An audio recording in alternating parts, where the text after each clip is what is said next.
Hi ಎಲ್ಲರಿಗೂ ನಮಸ್ಕಾರ. ನಾನು ರೇಖಾ ಅಡುಗೆ ಮನೆ ಆ್ಯಂಡ್ ಕ್ರಿಯೇಷನ್ಸ್ಗೆ ಸ್ವಾಗತ. ಈಗ ವಾಂಗಿಬಾತ್ ಗೊಜ್ಜು ಹೇಗೆ ಮಾಡೋದಂತ ನೋಡೋಣ. ಇದಕ್ಕೆ ನಾನು ಇನ್ಸ್ಟೆಂಟ್ ವಾಂಗಿಬಾತ್ ಪೌಡರ್ ತೊಗೊಂಡಿದ್ದೀನಿ.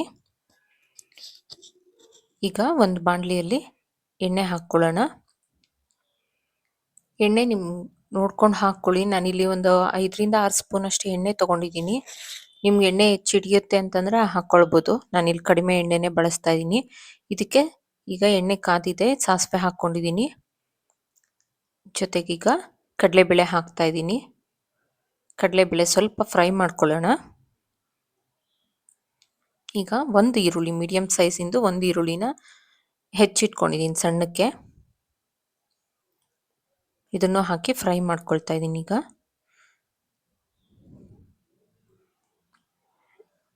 ಕರಿಬೇವಿನ ಸೊಪ್ಪು, 1-2 ಕಡ್ಡಿಯಷ್ಟು ಕರಿಬೇವಿನ ಸೊಪ್ಪು ಹಾಕ್ಕೊಂಡಿದ್ದೀನಿ. ಇದಿಷ್ಟನ್ನು ಫ್ರೈ ಮಾಡ್ಕೊಳ್ಳೋಣ ಚೆನ್ನಾಗಿ. ತುಂಬ ಈರುಳ್ಳಿ ಫ್ರೈ ಆಗಬೇಕಂತೇನಿಲ್ಲ, ಸ್ವಲ್ಪ ಆದರೆ ಸಾಕು. ಇದಕ್ಕೀಗ ನಾನು ವಾಂಗಿಬಾತ್ ಬದನೆಕಾಯಿ ಹೆಚ್ಚಿಟ್ಕೊಂಡಿದ್ದೀನಿ. ನೀರಲ್ಲಿ ಹಾಕಿಟ್ಕೊಳ್ಳಿ, ಇಲ್ಲಾಂದರೆ ಹೊರಗಡೆ ಹಾಗೆ ಇಟ್ಟರೆ ಕಪ್ಪಾಗುತ್ತೆ ಬದನೆಕಾಯಿ. ನೀರಿಗೆ ಸ್ವಲ್ಪ ಉಪ್ಪು ಹಾಕಿ ಅದ್ರ ಜೊತೆಗೆ ಇಟ್ಕೊಳ್ಬೋದು, ಚೆನ್ನಾಗಿರುತ್ತೆ. ಈಗ ಬದನೆಕಾಯಿ ಜೊತೆಗೆ ಹಸಿ ಬಟಾಣಿ ಇದ್ದರೆ ಹಾಕ್ಕೊಳ್ಳಿ, ಇಲ್ಲ ಅಂತಂದರೆ ಬೇಡ. ನಾನು ಬಟಾಣಿ ಇದ್ದಿದ್ದರಿಂದ ಬಟಾಣಿ ಸಹ ಸೇರಿಸ್ತಾ ಇದ್ದೀನಿ. ನೀವು ಇದ್ರ ಜೊತೆಗೆ ಗೋಡಂಬಿ ಸಹ ಫ್ರೈ ಮಾಡಿ ಸೇರಿಸ್ಕೊಳ್ಬೋದು. ಈರುಳ್ಳಿ ಫ್ರೈ ಮಾಡೋ ಮುಂಚೆ ಗೋಡಂಬಿನೂ ಹಾಕಿ ಫ್ರೈ ಮಾಡ್ಕೊಳ್ಬೋದು. ನಾನಿಲ್ಲಿ ಬಟಾಣಿ ಇದ್ದಿದ್ದರಿಂದ ಬಟಾಣಿ ಸೇರಿಸಿದ್ದೀನಿ. ಇದಿಷ್ಟನ್ನು ಚೆನ್ನಾಗಿ ಫ್ರೈ ಮಾಡ್ಕೊಳ್ಳೋಣ. ಈಗ ಇದಕ್ಕೆ ನಾನು ಸ್ವಲ್ಪ ಉಪ್ಪು ಸೇರಿಸ್ಕೊಳ್ತೀನಿ. ಬದನೆಕಾಯಿ ಬೇಯೋದಕ್ಕೆ ಎಷ್ಟು ಬೇಕಷ್ಟು ಮಾತ್ರ ಉಪ್ಪು ಸೇರಿಸ್ಕೊಳ್ತೀನಿ. ಈಗ ಒಂದು ಚಿಕ್ಕ ಸ್ಪೂನಲ್ಲಿ 1 ಸ್ಪೂನ್ ಅಂದರೆ 1/4 ಚಮಚದಷ್ಟು ಉಪ್ಪು ಸೇರಿಸ್ಕೊಳ್ತಾ ಇದ್ದೀನಿ ನಾನು. ಅದ್ರ ಜೊತೆಗೆ ಸ್ವಲ್ಪ ಅರಿಶಿನ, 1/4 ಚಮಚದಷ್ಟು ಅರಿಶಿನ, ಇಷ್ಟನ್ನು ಹಾಕಿ ಫ್ರೈ ಮಾಡ್ಕೊಳ್ಳೋಣ. ಇದು ಉಪ್ಪು ಮತ್ತು ಅರಿಶಿನದಲ್ಲಿ ಚೆನ್ನಾಗಿ ಫ್ರೈ ಆಗಬೇಕು. ಬದನೆಕಾಯಿ ಕಲರ್ ಎಲ್ಲ ಚೇಂಜ್ ಆಗುತ್ತೆ ನಮಗೆ ಫ್ರೈ ಆಗಿದೆ ಅಂತ ಗೊತ್ತಾಗೋದಕ್ಕೆ. ಬಟಾಣಿ ಸಹ ಅಷ್ಟೇ, ಇದು ಫ್ರೋಝನ್ ಬಟಾಣಿ ಆಗಿರೋದ್ರಿಂದ ಬೇಗ ಬೇಯುತ್ತೆ. ಈಗ ಇದಕ್ಕೆ ನಾನು ಹುಣಸೆ ಹಣ್ಣು ನೆನೆಸಿಟ್ಕೊಂಡಿದ್ದೆ, ಅದರ ರಸನ ಹಾಕ್ಕೊಳ್ತಾ ಇದ್ದೀನಿ. ಒಂದು ಅರ್ಧ ನಿಂಬೆಹಣ್ಣಿನ ಗಾತ್ರದಷ್ಟು ಹುಣಸೆ ಹಣ್ಣು ಆದರೆ ಸಾಕಾಗುತ್ತೆ, ಹುಳಿ ತುಂಬ ಬೇಡ. ಇಲ್ಲಿ ನೀವು ಟೊಮೆಟೊ ಬೇಕಿದ್ರೂ ಹಾಕ್ಕೊಳ್ಬೋದು. ನಾನು ಟೊಮೆಟೊ ಹಾಕಿಲ್ಲ, ಹುಣಸೆ ಹಣ್ಣು ಹಾಕ್ತಾರೋದ್ರಿಂದ. ನೀವು ಟೊಮೆಟೊ ಹಾಕೋ ಹಾಗಿದ್ರೆ ಸಣ್ಣ ಸೈಜಿಂದು 1 ಟೊಮೆಟೊನ ಹಾಕ್ಕೊಳ್ಬೋದು. ಇದು ಈಗ ಗೊಜ್ಜಿಗೆ ಎಷ್ಟು ಬೇಕಷ್ಟು ಉಪ್ಪು ನೋಡಿಕೊಂಡು ಹಾಕ್ಕೊಳ್ಳಿ. ಈಗ ಉಪ್ಪು ಹಾಕಿದ್ದೀನಿ. ಇದು ಹುಣಸೆ ಹಣ್ಣು ಚೆನ್ನಾಗಿ ಗೊಜ್ಜು ಬೇಯಬೇಕಿದ್ರಲ್ಲೇನೆ. ಜೊತೆಗೆ ಖಾರ ಹಾಕ್ಕೊಳ್ತಾ ಇದ್ದೀನಿ. ನೀವು ಖಾರದ ಬದಲಿಗೆ ಒಣಮೆಣಸಿನ್ಕಾಯಿ ಇದ್ರೆ ಒಣಮೆಣಸಿನ್ಕಾಯಿ ಸಹ ಆ್ಯಡ್ ಮಾಡ್ಕೊಳ್ಬೋದು.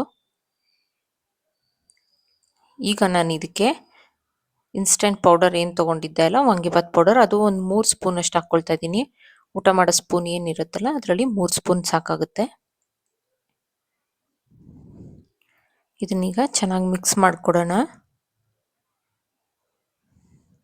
ಇದೆಲ್ಲ ಹಾಕಿ ಪೌಡರ್ಸ್ ಎಲ್ಲ ಉರಿಬೇಕಾದ್ರೆ ಲೋ ಫ್ಲೇಮಲ್ಲಿ ಇಟ್ಕೊಳ್ಬೇಕು. ಹುಣಸೆ ಹಣ್ಣು ಹಸಿ ವಾಸನೆ ಹೋಗೋವರೆಗೂ ಸ್ವಲ್ಪ ಕುದಿದ್ರೆ ಸಾಕಾಗುತ್ತೆ. ಈಗ ಲೋ ಫ್ಲೇಮಲ್ಲೇ ಇಟ್ಟು ಕುದಿಸೋಣ. ಈಗ ನೀವು ಉಪ್ಪು ಖಾರ ಏನಾದರೂ ಬೇಕಂದರೆ ಸ್ವಲ್ಪ ಚೆಕ್ ಮಾಡಿ ನೋಡ್ಕೊಳ್ಬೋದು, ಬೇಕಂದರೆ ಅಡ್ಜಸ್ಟ್ ಮಾಡ್ಕೊಳ್ಳಿ.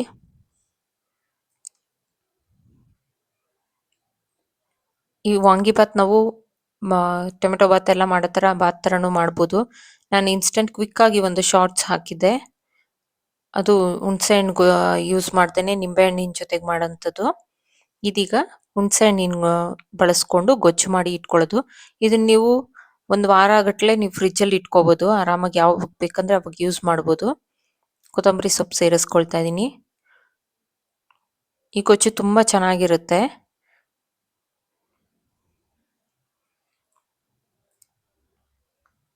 ಮಕ್ಕಳಿಗೆ ಬಾಕ್ಸ್ಗೆ ಎಲ್ಲ ಕೊಡೋದಕ್ಕೆ ಚೆನ್ನಾಗಿರುತ್ತೆ, ತುಂಬ ಡ್ರೈ ಅಂತ ಅನ್ಸೋದಿಲ್ಲ. ಚಟ್ನಿ ಜೊತೆಗೆ ಸರ್ವ್ ಮಾಡ್ಬೋದು, ಇಲ್ಲ ಹಾಗೆ ತಿನ್ಬೋದು.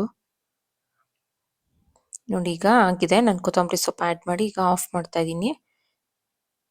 ಎಣ್ಣೆ ಎಲ್ಲ ಬಿಡ್ತಾ ಇದೆ. ನಮಗೆ ಗೊಜ್ಜಿಂದ ಎಣ್ಣೆ ರಿಲೀಸ್ ಆಗ್ತಾ ಇದೆ. ಸೊ ಈಗ ಆಫ್ ಮಾಡಿ ತಗೊಳ್ಳೋಣ. ಇದಕ್ಕೆ ನಾನು ಬೇಯಿಸಿಟ್ಕೊಂಡಿರೋಂಥ ರೈಸ್ನ ಹಾಕ್ಕೊಳ್ತಾ ಇದ್ದೀನಿ. ರೈಸ್ ಹಾಕಿ ಚೆನ್ನಾಗಿ ಮಿಕ್ಸ್ ಮಾಡಿಕೊಡೋಣ. ನಾನಿಲ್ಲಿ normal Sona Masoori rice use ಮಾಡಿದ್ದೀನಿ. ನೀವು ಯಾವ ಊಟಕ್ಕೆ ಏನು ರೈಸ್ ಬಳಸ್ತೀರೋ ಅದನ್ನು ಯೂಸ್ ಮಾಡ್ಬೋದು.